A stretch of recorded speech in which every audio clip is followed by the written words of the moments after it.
So hopefully this is going to work. I'm going to present now. Present. Can everybody join the presentation?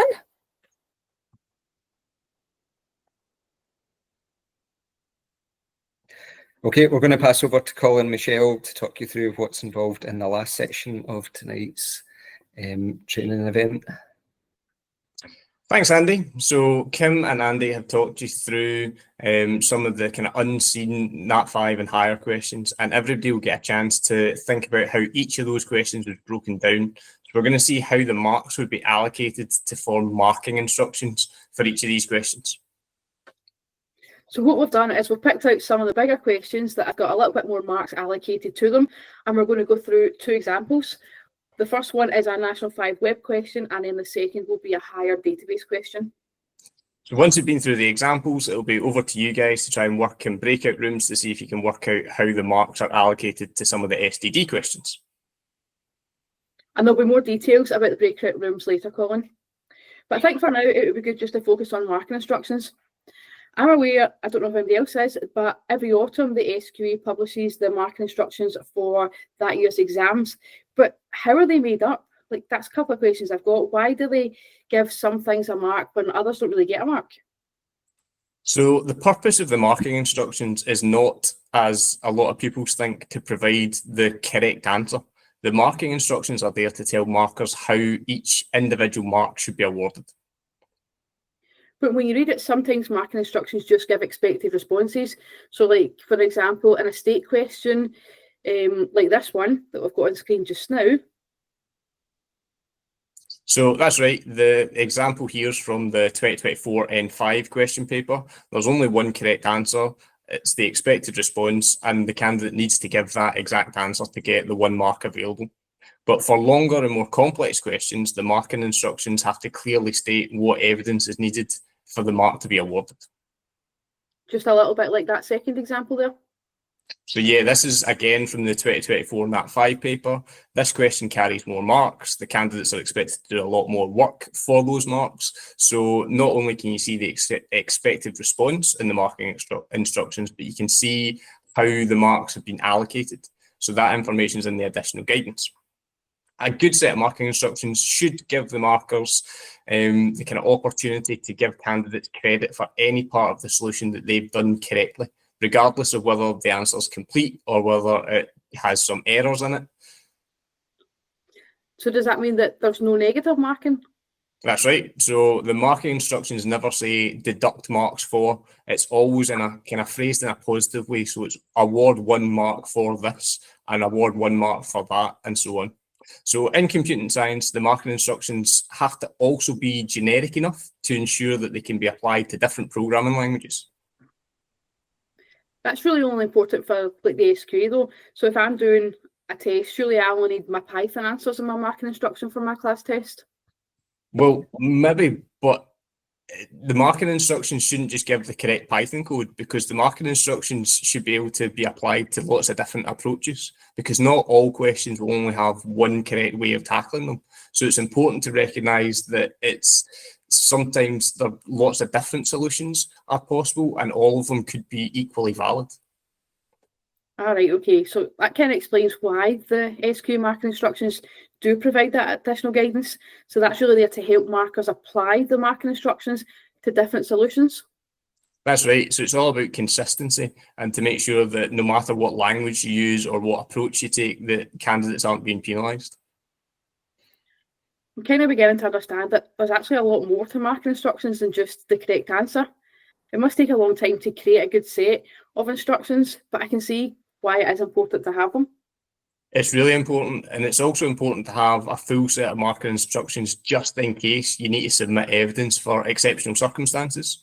So if a candidate can't sit the final exam or something happens during the exam, then centres can submit exceptional circumstance evidence, but that evidence has to include the marking schemes that were applied to the prelim or the class test or whatever that was being sent in as evidence. God, that's so much to have a wee think about. It might be quite good to look at some marking instructions in a wee bit more detail, Colin. All right, so let's look at a Nat 5 question.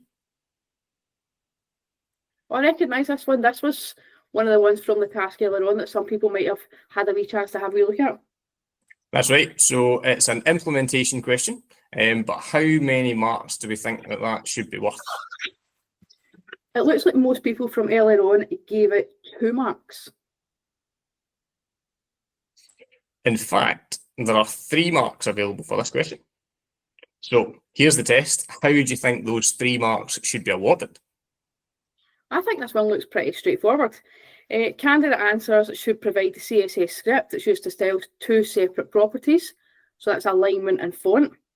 I think there's 1 mark that could be allocated to each. Wait a minute, I've only thought of 2 things. What's the 3rd mark for?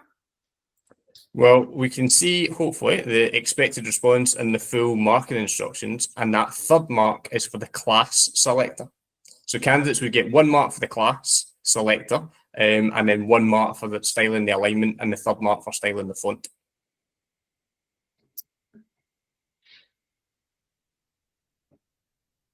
So let's look at a higher one. This is a higher database one. I think this question tests design skills. And I think it was also used as part of the database question in the previous topic too. If I have a quick look back at the last one, most people thought this was worth 5 marks. How many marks is it? So you're right, it is design, and there's 4 marks available for this one. So again, how are those 4 marks going to be allocated?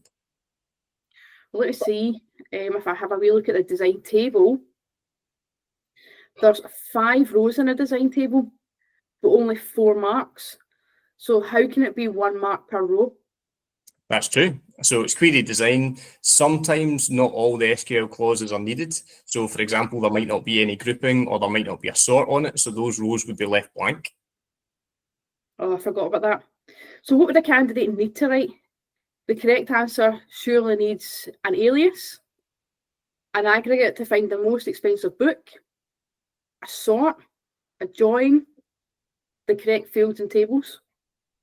So there's quite a lot going on here. So that was way more than 4 things. So how are you going to allocate those 4 marks? Right, okay, so I think I would give 1 mark for the field row. So that's 1 for the correct field, the alias, and the max function.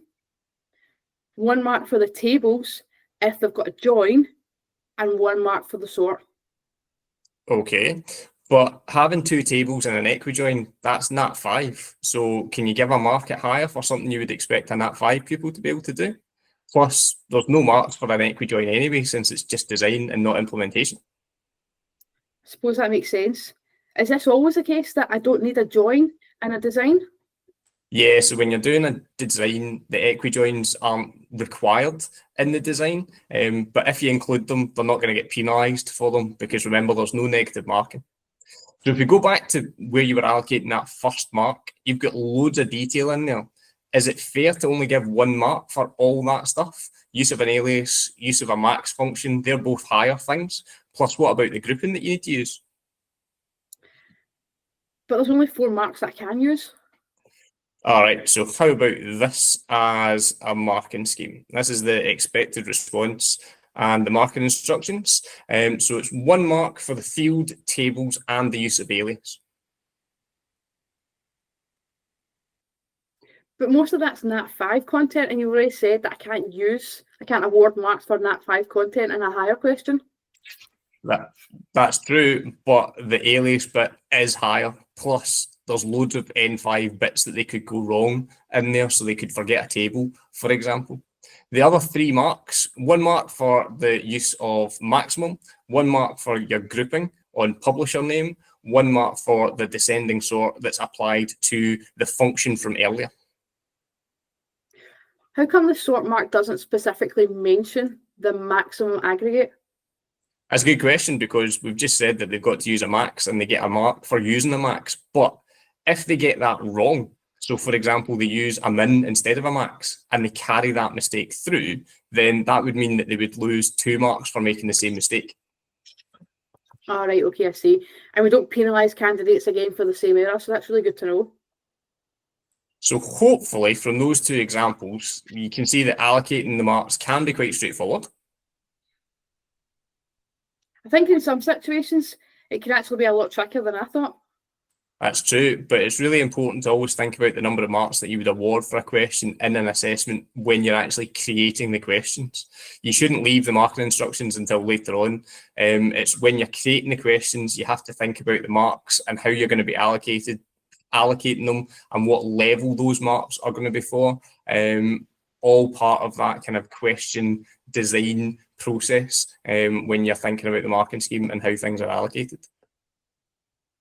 That's really good to know, especially the part about the national 5 marks not being awarded at higher, and they're trying to avoid double penalising candidates for consistently applying the same error introduced in their answer earlier on.